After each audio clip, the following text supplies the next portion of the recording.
അപ്പോൾ ഇന്നത്തെ main content എന്ന് പറഞ്ഞെങ്കിൽ നമ്മളിവിടെ ഒരു അതിഥി ഉണ്ടല്ലോ, എന്തെന്ന് പറയണ്ടേ, അതിഥി ഉണ്ട്. അതിഥിനെ നമ്മ വേദനിപ്പിക്കുന്നൊന്നുമില്ല. 8 അടിയുള്ള അതിഥിയാണ്. ആള് ഏകദേശം 32 ഉണ്ടാ, പല്ല് 32 എങ്ങനെ ഉണ്ടാവും. പിന്നെ അത് ഏകദേശം ഇര എടുക്കാനായിട്ടുള്ള അതിഥിയാണ് ഗൈസ്. ഇതാണ് നമ്മൾ അതിഥി. ഒന്ന് നിർത്തിയാണ്, ഒന്ന് അതിന് കണ്ണുമൂടെല്ലാം കാണിച്ചു കൊടുത്തു. ജീവനുണ്ട്, നല്ല ജീവനുണ്ട്. അതാ ഈ അതിഥിനെ, അതായത് ഇങ്ങൊന്ന് വിചാരിച്ചിട്ടുണ്ട ഈ റോഡ് സൈഡിൽ റോഡിന്റെ നടുവിൽ വന്നിട്ട് കിടന്ന അത് ഈടെ മതിലും ഉണ്ട്, ഇപ്പുറമെല്ലാം ബിൽഡിങ് പുറമെല്ലാം. അപ്പോൾ അങ്ങോട്ട് പോകാൻ കഴിയില്ല, ഇങ്ങോട്ട് പോകാൻ കഴിയില്ല. റോഡിന്റെ ഈ ഓതാടെ സൈഡിൽ കിടന്നിട്ടുണ്ടായിരുന്നു.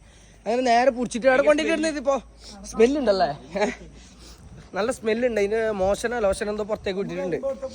ഇതാ കല്ലെറിഞ്ഞാ തന്നെയാ പാപ്പ് തന്നെ. ഇത് പല്ല് കാണിച്ച് നോക്കിട്ട് പല്ല് കാണിക്കോ, പല്ല് വന്നില്ല. എന്തായാലും നമ്മ പിടിച്ച അതിഥീനെ നമ്മ ഇളക്കിയിട്ടുണ്ട്. ഇനി ആരും കുറ്റം പറയണ്ട, കാരണം റോഡിന്റെ ഇടയിൽ കിടന്നിട്ട് അങ്ങോട്ടും ഇങ്ങോട്ടും ചാണ്ടാന്നുള്ള പ്ലാനിൽ ഇവിടെ കൊണ്ടുപോയിട്ട് ഇളക്കിയത്. അതാ സാധനം കണ്ടിട്ടാ കേട്ടിട്ടാ ഒന്നും പറയണ്ട. നല്ല എന്താ ഇല്ലപ്പോ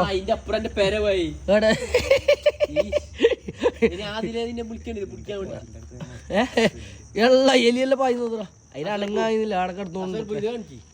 പേരെടുക്കോ അധികം ഉണ്ട് പെരുപ്പാമ്പ എന്റെ പേരിന്റെ ചുറ്റുഭാഗത്താണ് തന്നെയാ.